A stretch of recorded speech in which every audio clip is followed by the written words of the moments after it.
Coach, just right off the bat, we appreciate you joining us. Congratulations on being named the new head coach of the Philadelphia Flyers. What was it about this team, this Flyers team, that made you so interested in accepting this job as head coach?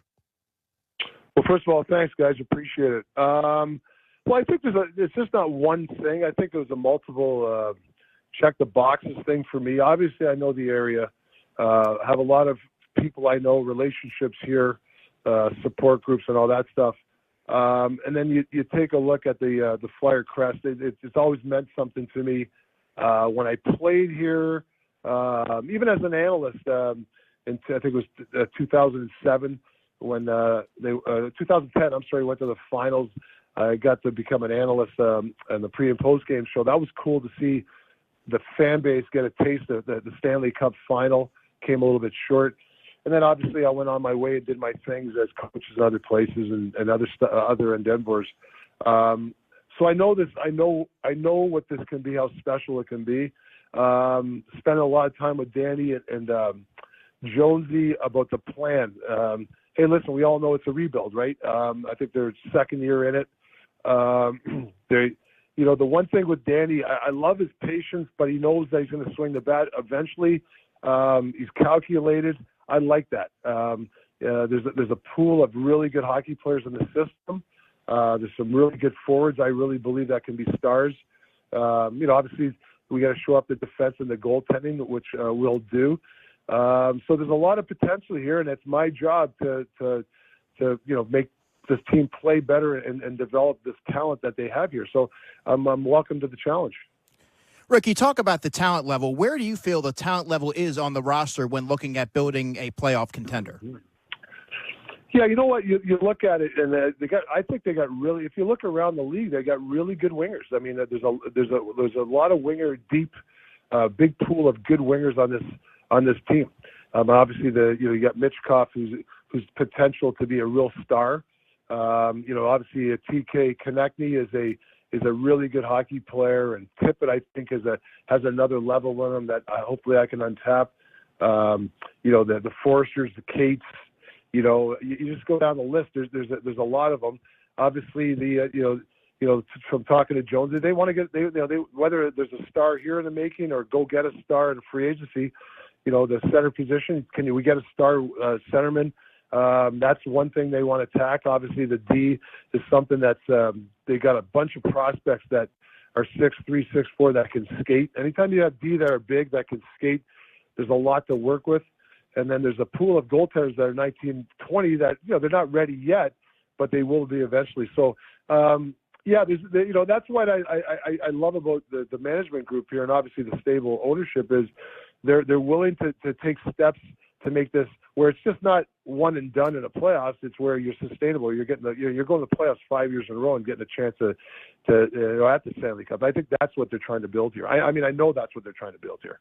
Absolutely. We're talking to new Flyers head coach Rick Tocchet here. And Rick, when you look at the immediacy, I know there's a plan in place for multiple years of contention, but looking at just this upcoming season, what's the number one thing on your mind that you hope to accomplish in your first year as Flyers head coach? Yeah, I think all us coaches here in the league, we say the same thing, right? We all say the same thing. We want to be hard to play against. We want to be, a smart team, things like that. But I do believe in that. I don't want. I want Flyer fans when they leave the arena saying, "Hey, man, this team worked their butt off, and there was entertainment there." I think that's important. There's, sports. You're paying a lot of money to go see the sport you want, whether it's baseball, football, or hockey. And you want to be entertained. And obviously the end product is winning. I mean, my job is to get this team to win, but there's a way, there's the way of doing things. And whether you want to use the most overrated word is process. There is a process to it. You got to train properly. You got to eat properly. You got to make sure that you practice the right way. There's just the accountability in the dressing room, leadership. I mean, those are the part of the process. And if you don't have that stuff, there's no chance. The end result doesn't matter. You're not going to probably win. So I really concentrate on this process. How do I make these players better? Well, as soon as they hit the door, they got to feel they trust the coach, they trust the system, they trust, the management and the ownership. and can they keep the outside noise outside the dressing room? That's the one thing in today's athlete. Sometimes the outside noise bothers the player and it affects their play. So can I cocoon them in the dressing room and make them understand that, the stuff that we're preaching will help you when the pressure hits you? I think that's really what it comes down to. Now, with those words like process and plan and knowing that this is not going to be an immediate turnaround here in Philadelphia, how do you handle the patience needed to see this thing through the right way? Yeah, that's a great question. I mean, I'm sure fans are frustrated, but I think if they see progress, I mean, if you see players that they're used to seeing over the last couple of years make strides, if they see the way we defend the puck or the way we attack the net, the creativity that we want our players to do offensively, I think if they see progress, I think they'll buy in.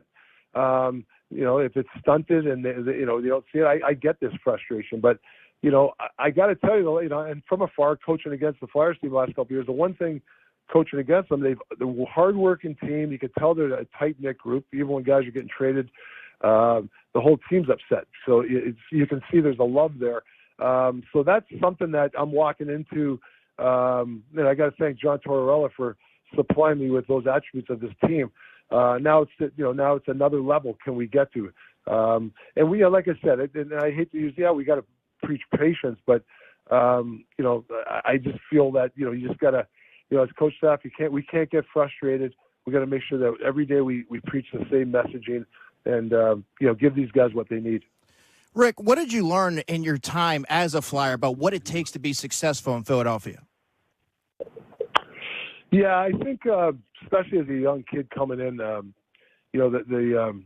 70s and the early 80s guys passing the torch to us young guys and knowing what it is to be a Flyer, teaching us, not taking nights off, and this is what we do, and we protect our own, and this is how we train. I remember back in the 80s, early 80s when I got here, a lot of teams, they'd come in September and they start their training camp and they'd start working hard then. Well, Bobby Clark started the tradition is no, the work starts in July and August. And we used to train here in the Jersey Shore and the Philadelphia area. We'd have like 15 guys here. And then when you hit the training camp, we were in such great shape. We were ahead of our time. So now that everybody does that now, we got to think of out of the box thinking. How can we get the edge on certain teams? That's what we that's what you strategize. So when you have the facilities that I have here, there's a ton of tools here for me and the coaching staff. I mean, the practice rink is probably could be the best or the top 3 in the league. Obviously, here at the arena, Wells Fargo it's another great facility. The fans when they're into it, there's no louder building. So there's a lot of tools for me to work with and our staff. Well, if we know anything about you, Coach, and with the penalty minute statistics that you racked up, it's going to be a tough team to play against. We're rooting for you, and we're wishing you all the best here in your time as Flyers head coach, and we'll be talking to you down the line as well. So good luck with everything, Coach. I appreciate it, guys. Thanks for the support, and hopefully we have some good times ahead. Thank you. We're all pulling for you. There he is, head coach Rick Tocchet, new Flyers head coach.